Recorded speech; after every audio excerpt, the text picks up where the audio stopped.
Hi guys! Tomorrow is buwan ng wika celebration nila Ryan sa school. So kailangan naming maghanap ng barong para sa kanya. Ayaw kong bumili kasi we learn our lesson again in India na yung mga traditional clothes ay mabilis lang nilang malakihan. So magrenta lang kami somewhere here. May nagpaparent ng barong and then kailangan magdala ng food. So yung napili ko is bukayo kasi mga kakanin yung kailangan na dalahin ng mga bata. So bukayo, maghanap tayo dito. Sana may makita tayong bukayo guys. Kaya nga kasi hindi siya always available. When you're not needed, you will see everywhere. Yes, really. Okay, let's go Daddy Ram.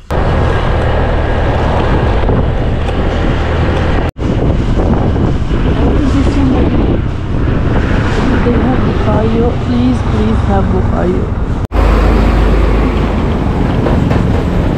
No. Bukayo, wala. Bukayo. Ha? Bukayo.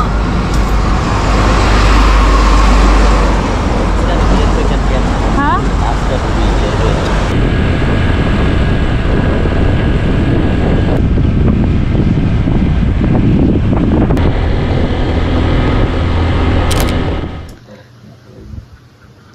barong.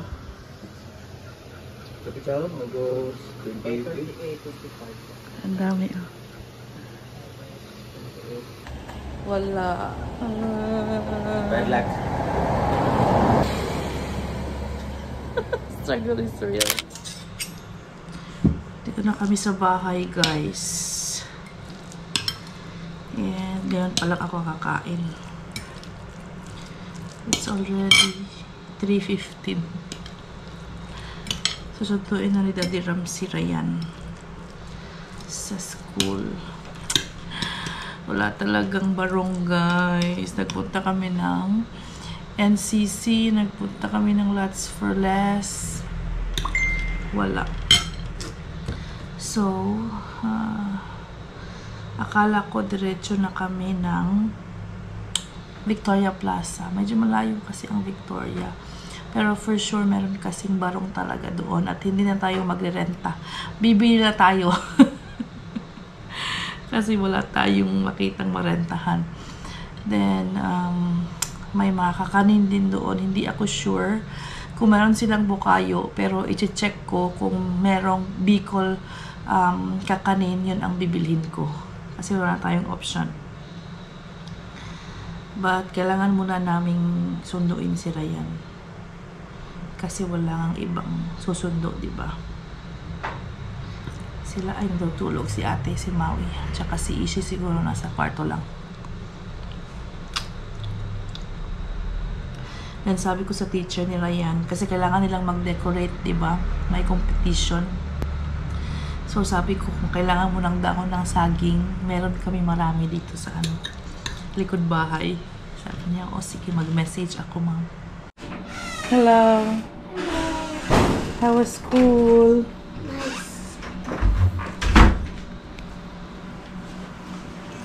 Tired? Yeah. Is there preparation about your buwan ng wika? Not really.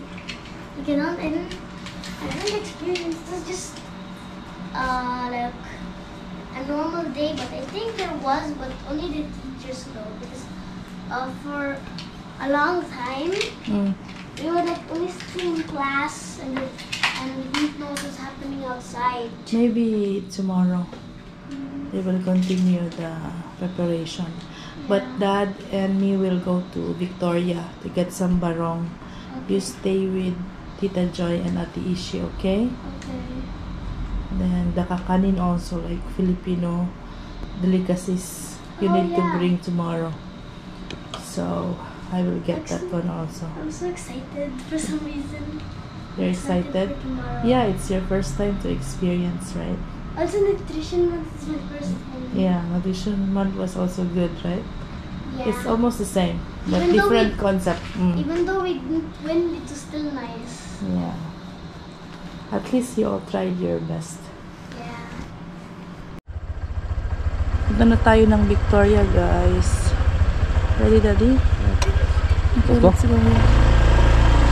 Maybe how many minutes? 30 minutes. Every moment tonight, they led me to you. Every single time you look at me, I lose it too. Why don't you come sit next to me? Let things happen naturally, like it used to be.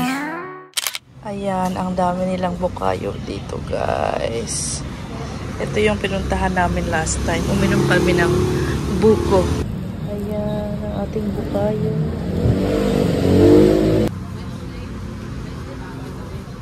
I'll drink here. My favorite buko. Why on the side? Because it's here. It's thin. Thin. Is it sweet? So good. Sweet? Okay, I'll have.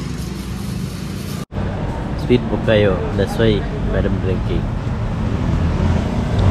Not bukayo, buko. Sorry, buko.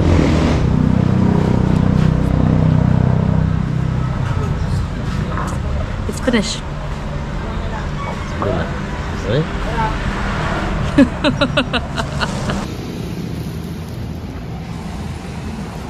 I like here the way the coconut. The way they give us easy. Grabe. Grabe siya. No shy at all. Finally here in Victoria, where everything is available. I think there, Daddy.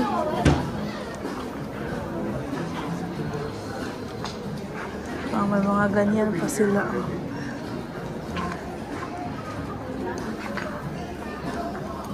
Pwede rin ganito, guys, oh. 129 lang. But we'll check upstairs first. Last time it was just here, right, Daddy? Ngayon wala na. Let's go up maybe. Ang babae, tapos ito mga ganito lang. Ang daming pambabae, walang panglalaki. Right? So nice. But for girls. Not ganito. Walang panglalaki. This one, but for kids.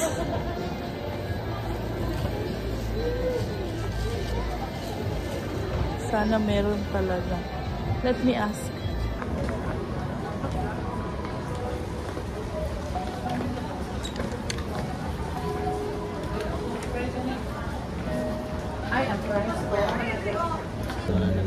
This is okay.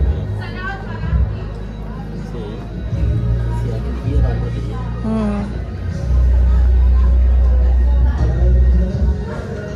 Literally finished the barong. Only this is the available. My goodness. Maybe this is the season, maybe. Yeah, because it's buwan ng wika. Everyone is buying. Takoyaki time. Takoyaki man. He's so hot. Almost put everything in his mouth. Paborito na namin ang takoyaki, guys, pag nagpupunta kami ng Victoria Plaza. It's good, right? Good. We are back home. And it's playing. And Maui is here. You wanna play with Kuya? Gitig, gitig, gitig. It's laughing. Go down.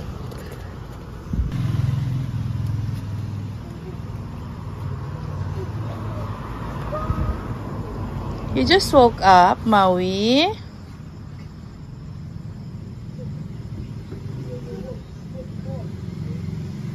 Did you eat anything, Ryan? Choconuts and Oreo? Okay.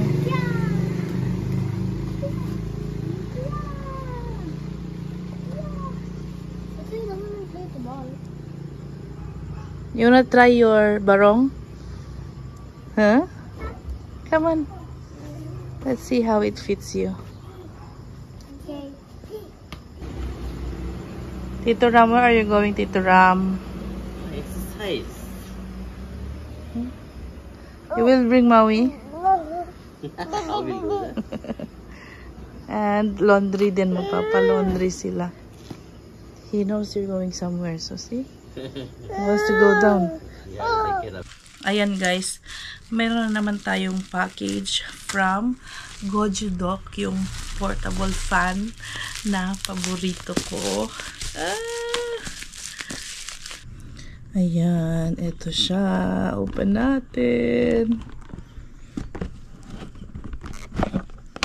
Oh ha. May lalagyan pa na ganito. Fancy. Ang ganda na naman ng kulay. Ooh, tingnan nyo naman guys. Tapos meron pa siyang ganito oh. Attachment. Then, of course, yung sling niya and then charger. So, sa box, ito yung nakalagay. So, ang pag-on niya, dito pa rin sa likod. Then, yung pag-adjust ng wind dito sa harap. Let's try it on. Ooh. Actually, pwede din itong panglinis, guys. Sa keyboard nyo. Or blower.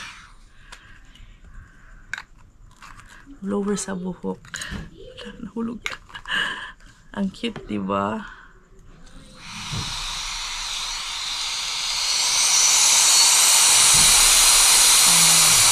Ang lakas. Alam nyo naman, very useful talaga ito. Long lasting pa ito guys. May mga nagamit na akong ibang model and it really lasted so long bago sila malobat at kailangang i-charge na naman. And we also have here yung other model nila. Ang ganda ng kulay. Love na love ko.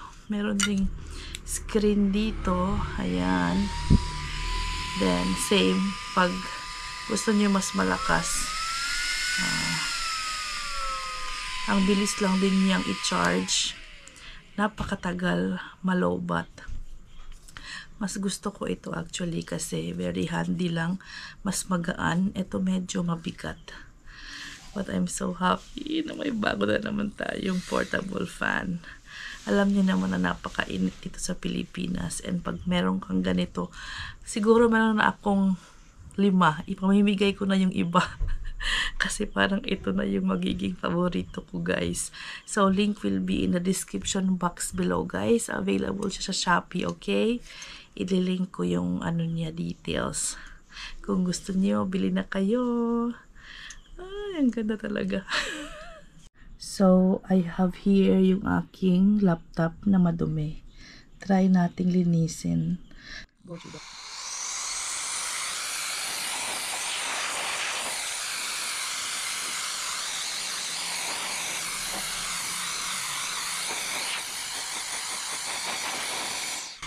Oh, diba? Tatanggal yung mga puti-puti niya, guys. Ito ang ating ulam, guys. Meron tayong adobo and then lentils. Looking fresh, Maui. Ren, come, let's eat. Which one you want, Ryan? Adobo or sambar? It's sambar, Daddy? Yes, Sambar? Okay.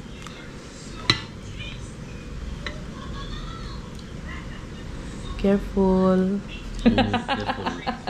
Should not touch, should not drop one. A lot of them saying we can buy like a, you know, transparent mat for this. Yeah, that one can clean. Yes. I'm gonna check in Shopee. Mommy, you wanna eat sambar? You like sambar, right? Mommy, come on. See? Tito Ram will feed you. Come. He's busy. Natatawa si Ram sa akin, guys. Sabi niya, bakit daw todo effort ako sa buwan ng wika ni Ryan? Kasi halos whole day, yun lang talaga yung inasikaso namin, di ba? Sabi ko kasi, at least gusto ko ma-experience ni Ryan yung tradisyon dito sa Pilipinas, di ba? Ito talaga yung nagpapakita ng mga tradisyon na kasuotan natin, yung mga pagkain, ganun. So, alam niya yun, nakakatuwa. So, gusto kong mag-participate talaga siya. Kaya, talagang pinilit ko na makapag-barong Tagalog siya bukas. And hopefully, ma-enjoy niya yung activities nila bukas. Siguro half day lang sila, guys. Kasi yung program from 8 to 12 noon lang. Then, may balita din pala ako sa inyo, guys.